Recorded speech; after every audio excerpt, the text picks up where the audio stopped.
Hi, I'm Linda. Trust me, you won't believe what I've been through. Living with my husband's family wasn't exactly the dream. Lucas promised it would be temporary. Just until we save up, he said when we got married 2 years ago. 2 years, and I'm still stuck under their roof. I'm an interior designer, and a dang good one. My client list is growing, and my designs have even made it into local magazines. You'd think my husband would be proud, right? Wrong. You're spending too much time at the office, Linda. Who are all these clients anyway? Lucas would grill me nearly every night over dinner. They're just clients, Lucas. You know I'm working on that new restaurant downtown. His mother, Regina, would pipe in as she passed the mashed potatoes. A proper wife should be home more. In our family, we believe in traditional values. Traditional values, I was sick of hearing it. Lucas's sisters, Amber and Kira, always found ways to pile on. Maybe if you dressed more modestly, Lucas wouldn't worry so much. Amber would comment, her eyes darting to my sleeveless blouse. I'm in my own home, I snapped once. Technically, our home, Regina corrected with a tight smile. Every time I suggested finding a place of our own, Lucas shut me down. Not this again, Linda. You know Dad's health isn't great. He needs us here. Conveniently, Richard, my father-in-law, would cough dramatically, though I'd seen him swinging golf clubs just last week. The breaking point came when I met Natalie, a coworker who quickly became my first real friend since moving in. Girl, you need to set some boundaries, she said over lunch one day. It's not normal for your husband to check your phone every night. He doesn't check it, I mumbled. He just glances at it sometimes. Linda, that's still checking. And living with his family, that's just asking for trouble. That evening, Lucas was waiting when I got home. His arms were crossed, his face tight. Who's Natalie? Why are you having lunch with her so often? She's my coworker, Lucas. We're working on the Morrison project together. You never mentioned her before. Are you hiding something? I took a deep breath, my frustration boiling over. The only thing I'm hiding is how miserable I am. We need our own space, Lucas. I love you, but this isn't healthy. His voice rose, sharp with accusation. What isn't healthy is my wife forgetting her family values. As if on cue, Regina entered the room, her tone dripping with judgment. Lucas is right, dear. You've changed. All this attention at work, it's gone to your head. Pride comes before a fall, you know. I'm not proud, Regina.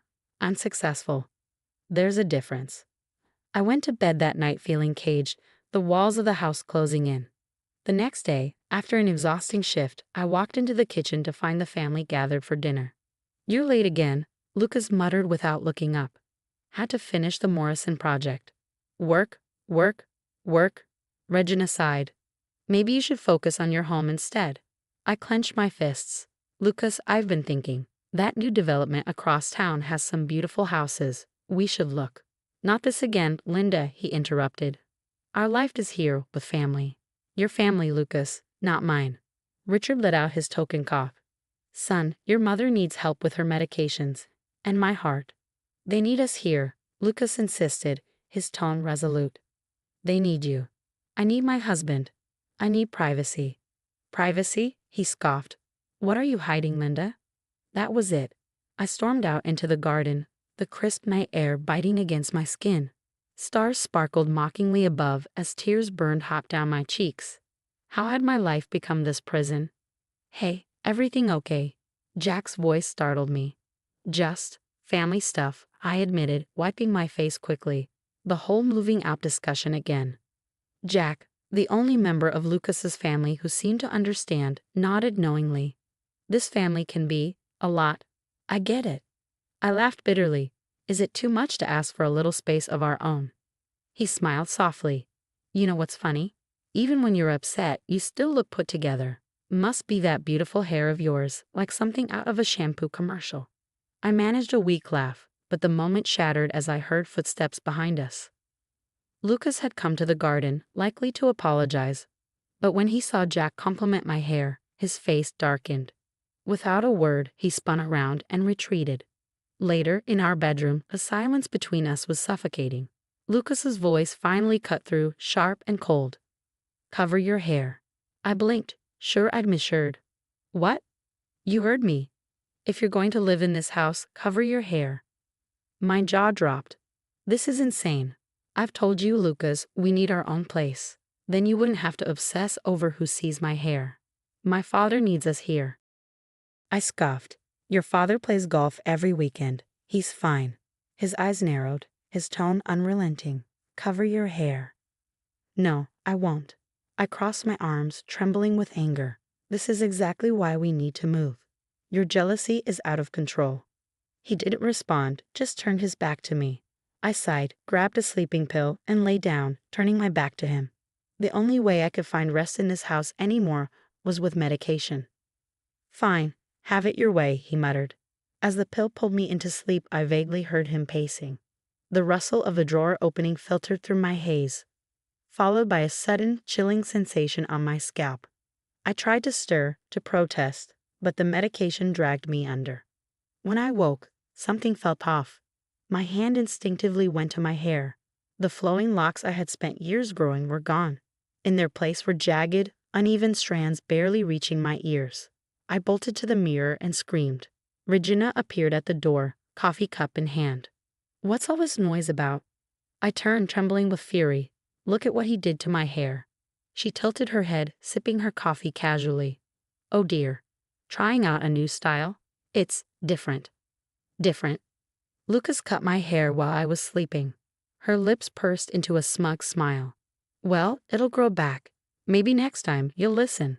I stormed downstairs, finding Lucas at the breakfast table, calmly eating as if nothing had happened. How could you do this to me? I demanded. He didn't even flinch. Do what? You needed to learn respect. Respect? You violated me while I was asleep. Amber, who had just entered the room, rolled her eyes. Don't be so dramatic. It's just hair. It'll grow back if you behave. I couldn't take it anymore. I called in sick to work, but Natalie showed up at the house that afternoon. The moment she saw me, her eyes widened in shock. Oh my God, Linda, pack your things. You're staying with me tonight. At Natalie's apartment, I broke down as she made tea. It's worse than you think, she said, her face grave. The Morrison Project. Lucas called them last week. He tried to cancel the contract, said you were mentally unstable. He what? And that's not all. Remember the Petersons? Regina's been spreading rumors at the country club that you're having an affair with a client. My hands shook as I scrolled through my calendar. Cancelled appointments stared back at me. It was him, I whispered. Natalie grabbed my hands. Linda, this is abuse. You need to document everything. That night, I ordered hidden cameras. While the family was at church, I installed them in our bedroom, the kitchen, and the living room. What I found made my blood run cold.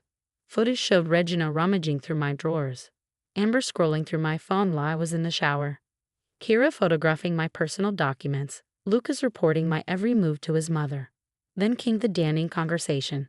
In the kitchen, Regina spoke in a low voice. The hair was a good start, son, but she's still too independent.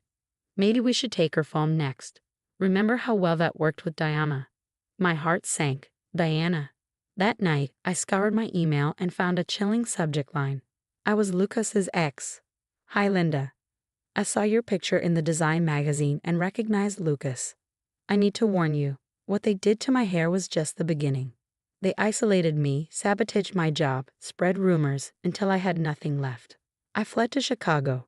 Please be careful. Diana and I exchanged messages for hours. Her stories mirrored mine. Regina going through her phone. Lucas canceling her clients, the family gaslighting her at every turn. Weeks of pretending followed. While outwardly playing the obedient wife, I secretly packed documents, backed up evidence to the cloud, and finalized plans to escape. Natalie secured me a position at a prestigious firm in Boston, and Diana revealed the family's darkest secret. The fraud goes deep, she told me. I worked in their accounting department. Richard funneled stolen money into offshore accounts. Mrs. Peterson's charity donation, it never made it to the foundation. Deanna's information was the key. I anonymously tipped off their largest client, and auditors descended like a storm. The morning it all came crashing down, Lucas stormed into the bedroom, his face contorted with rage. Did you do this? Did you trigger the audit? I looked up from packing my suitcase, calm for the first time in months. Me? I'm just your unstable wife, remember? The one you mutilated in her sleep. Regina barged in, pale as a ghost. They're going through everything. Good, I smiled, pulling out the divorce papers. And so will the court. Lucas's face twisted with rage. You ungrateful little. Save it, I cut him off, my voice calm but firm. I have everything on camera, the harassment, the abuse, those late-night family meetings where you all plotted to break me. Oh, and Diana says hi, by the way. The color drained from their faces. You can't prove anything, Richard wheezed, his usual bravado cracking. I tilted my head, feigning sympathy. The cameras caught you discussing the offshore accounts in the kitchen last week. Oops. The scandal hit like a tsunami. Lucas and Richard were swiftly indicted on fraud charges, and I moved to Boston to start anew. My lawyer made sure I got my fair share in the divorce. Half of everything Lucas owned before his assets were frozen by the court. Weeks later, Natalie sent me a local news link. The headline read, Bennett family business empire crumbles. Father and son face federal charges. I couldn't help but smile as I texted her back. Karma's a better designer than me. Diana flew in to celebrate, her laughter as infectious as ever. They selling the house yet? She grinned over a glass of wine. Yep. Regina and her sisters had to move into a small apartment. I replied, savoring every word. I heard Amber's country club membership got revoked, and Kira's fiancé called off the wedding. Apparently, his family doesn't approve of criminals. 2 years flew by. My design firm in Boston flourished, specializing in women's shelters and safe houses, spaces designed for healing and strength. My hair grew back, longer and stronger than ever, a living testament to resilience. Then came the call I'd been waiting for. Lucas was sentenced to 5 years in prison for fraud. Richard got 7. Their business was gone, their reputation destroyed, their social status obliterated. During one of Natalie's monthly visits, she asked, How does it feel? I ran my fingers through my long, flowing hair, smiling. Like justice. Regina tried to reach out once, probably looking for money. I blocked her number. The last I heard, she and her daughters were working retail jobs, their designer clothes and luxury cars long gone. Recently, my latest shelter project was featured in Architectural Digest. When the interviewer asked about my inspiration, I simply said, Sometimes, the most beautiful designs come from rebuilding after destruction. What would you do if your spouse's family tried to strip away your career, your freedom, and your identity, and actively participated in your destruction? Would you quietly escape, or would you ensure they face the consequences of their actions? Share your thoughts in the comments below. Abuse isn't always physical. It can be the slow erosion of your independence, confidence, and sense of self. If Linda's story resonated with you, share your experience. Your voice could help someone else find their strength. And remember, abuse thrives in silence, but power comes from breaking free.